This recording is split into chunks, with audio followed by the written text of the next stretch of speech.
여기에 발 맞춰갖고 그런지는 모르겠지만, 이재명 대통령이 특별한 외교 선언을 하셨어요. 이게 왜 이 시기에 나온 얘기인가에 대한 진짜 자세한 분석이 필요한 상황입니다. 네. 이재명 대통령이 전략적 유연 외교를 선언을 했는데요. 국무회의에서 중동 전쟁 등 지정학적 리스크가 커지는 상황에서 특정국에 대한 의존도를 낮추는 전략적 유연성을 강조를 했습니다. 그 특정국이 어딜까요? 우리 입장에서는. 미국이. 당연히 네, 미국인 거죠. 미국이죠. 네. 즉 우리의 대한민국의 국익을 위해서 외교적으로나 경제적으로나 손해 내지는 위협이 될 수 있는 어떠한 요구에도 이것은 하지 않겠다라고 하는 얘기를 미리 지금 던지고 있는 거예요. 특히 최근에 이제 극우인 미셸 막스틸, 예, 주한 미국 대사가 대사로 아직 청문회 안 지명이 됐죠. 했으니까. 예, 지명이 네. 돼 있죠. 그 그리고, 미국 청문회, 국회 청문회를 거쳐야 됩니다. 그거는. 그리고 쿠팡의 후원을 받은 미 공화당 의원들이 고압적인 태도로 우리 한국에 대해서 비난을 하고 있는 행태라든지. 그래서 미군 철수로 시비를 걸었다가 그럼 나가 이 새끼가 그랬대요. 못 나가라고 얘기를 하고 있는 거고. 게다가 그러면 핵 잠수하면 안 돼. 그래 그럼 니들이랑 안 하고 프랑스랑 할게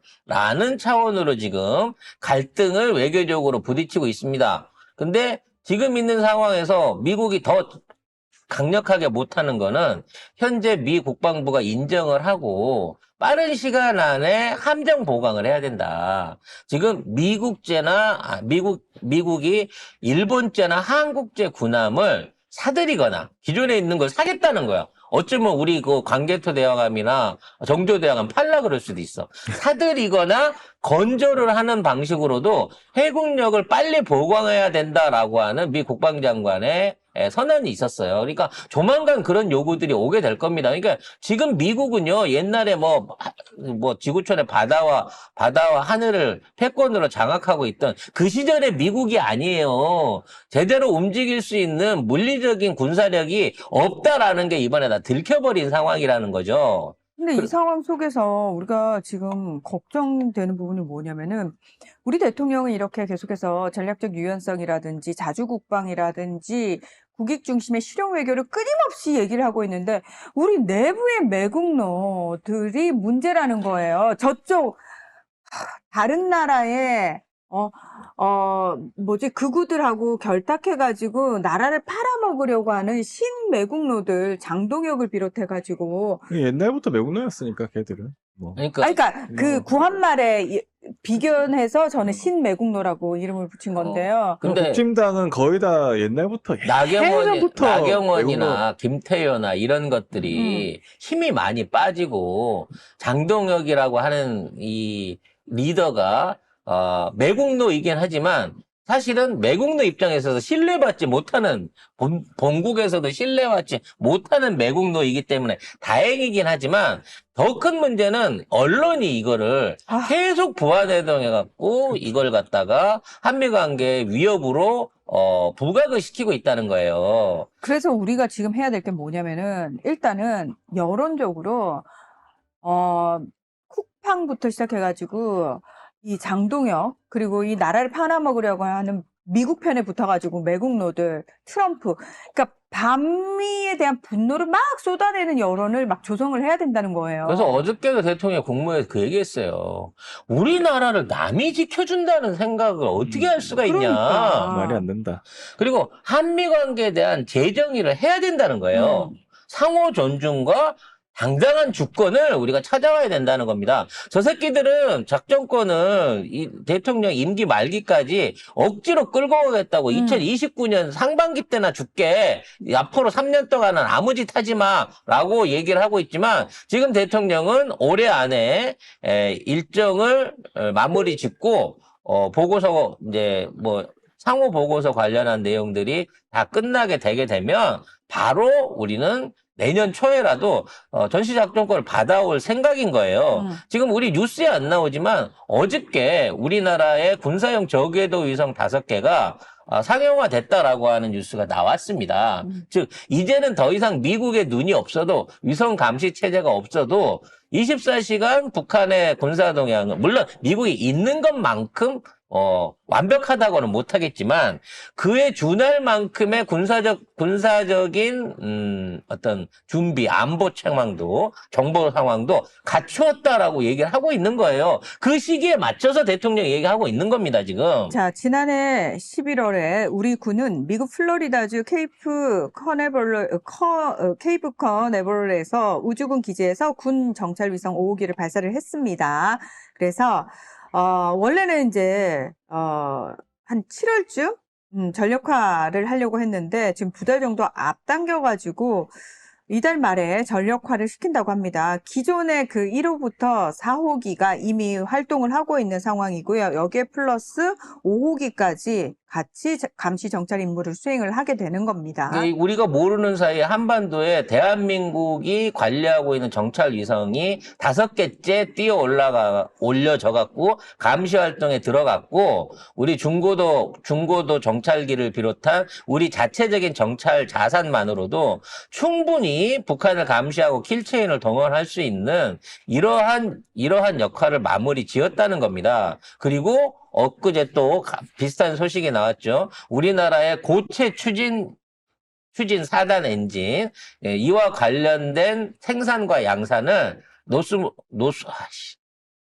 지금 우리나라 정찰기 고고도 정찰기 사업을 같이 하고 있는 무슨 그룹이냐? 이름이 너무 어려워서 지금 입이 씹히는데. 하여튼 미국 군수 회사와 함께 지금 우리나라 자체적인 고체 추진체에 대한 양산 계획이 이미 시작이 됐고요. 관련해서 KF-21에 대한 이 생산 계획도 지금 4년 정도를 뒤로 미뤄서 2030년으로 뒤로 미뤘습니다. 이게 뭐냐면 지금 KF-21이 양산 공정에 들어가 갖고 있고요. 현재 공대공 전투를 치를 수 있는 40대를 우선적으로 올해 안에 완료해서 배치를 끝나고 나면 추가 80대를 양산하고 생산할 수 있는 그쪽에 들어갈 돈을 밀어놨다가 2010년 이후에 하겠다는 거예요. 그 얘기는 지금 있는 엔진을 국산화하고 여러 가지 관련된 시스템과 무기를 완전히 정비할 수 있는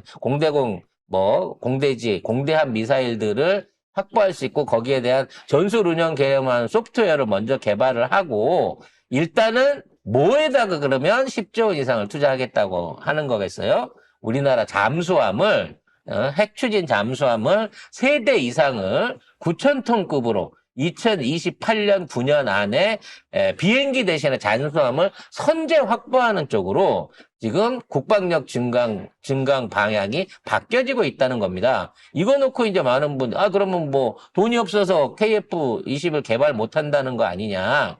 일단 우리가 지금 들이는 돈은 공대공 전투, 공중에서 적군의 비행기나 이 공중 방위를 할 수 있는 이 40대는 현재 노후되어 있는 기체랑 바꿔야 되기 때문에 늦어도 올해 안에 늦어도 내년 상반기 안에 40대 양산 배치를 끝내고 나머지 스텔스 개발이라든지 공대지 공격 능력 같은 블록 2, 블록 3에 대한 양산을 뒤로 미루겠다는 거예요. 그 개발에 대한 비용은 이미 아랍에미레이트 같은 국가가 폴란드 같은 국가가 선제적으로 먼저 낸다고 또는 같이 개발, 공동 개발을 제안하고 있으니까 그거는 그쪽 자본을 통해 가지고 공동 개발로 나가면 되는 거고요. 그리고 그와 관련해서 나머지 남는 그 국방 비용 아낀 비용 10조 원을 가지고 3조 원 정도 들 것으로 보이는 이제는 4,000톤급 아닙니다. 9,000톤급의 장거리 운항이 가능한 핵추진 잠수함을 빠른 시일 안에 획득하는 쪽으로 국방백서가 바뀌어 가고 있는 상황인 겁니다.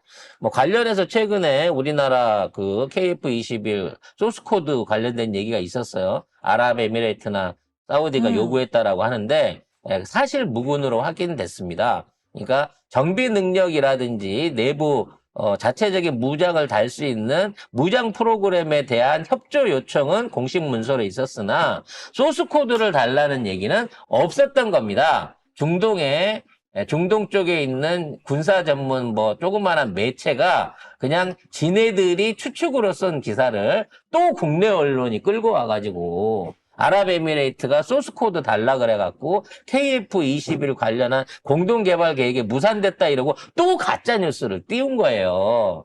그러니까 이것들은 어떻게든 나라 망하라고 지금 고사를 지내고 있는 겁니다, 이것들은. 아무튼 지금 세계의 어떤 방위라든지 외교, 에너지 안보의 흐름이 굉장히 빠른 속도로 과거에 볼 수 없는 패턴으로 변화해 가고 있고요. 이에 대비하기 위해서는 우리도 철저하게 실용 외교를 해야 됩니다. 그래서 대통령은 자주국방과 전자권 회수 가속화를 요구했고요. 거기에 관련해서 이순신 정신을 계승해야 된다. 사직생으로 가야 된다. 죽으려고 하면 살 것이고 살려고 하면 죽는다. 현재 위기를 극복할 정신의 토대로 삼자라고까지 얘기를 했어요. 대통령 덕분에 우리가 기름값은 조금 오르긴 했지만 2,000원 내고 있긴 투덜투덜 거리고는 있지만 에너지 안보, 산업 안보 그리고 경제 위기 없이 주가까지 최고치를 고쳐 찍어가면서 지금 정상적으로 운영되고 있습니다만 나라 밖 상황은요 사실상 참전만 안 했을 뿐이지 세계 대전 상황이에요 현재. 이게 윤석열 때는 우리가 각자 도생했어야 되는 상황이잖아요. 그러다 보니까 너무 고달팠어요. 그런데 그 정부의 역할도 없고 오히려 정부가 문제만 일으키니까 윤석열 때는 지금은 정부가 그 모든 걸 대통령이 다 막아주면서 우리 국민들은 솔직히 너무 속편하게 살고 있어.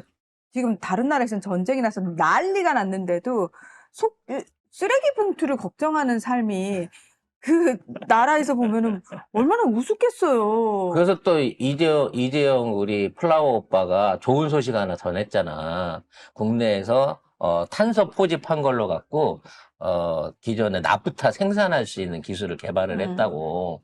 이게 뭐냐면 그냥 포집한 탄소를 갖다가 이렇게 바닷물에 넣어갖고 압박을 해가지고 그 안에서 나프타를 합성해내는 거예요. 전기 지져가지고. 그러니까 생산비는 졸라 비싸. 하지만 기름이 없어도 앞으로 인공으로 나프타를 생산해낼 수 있고 휘발유까지도 생산할 수 있는 기술을 우리가 개발했다라고 지금 뉴스에 나오고 있잖아요. 대한민국 못하는 게 없어. 바닷물로 나프타도 만들 거라니까 앞으로.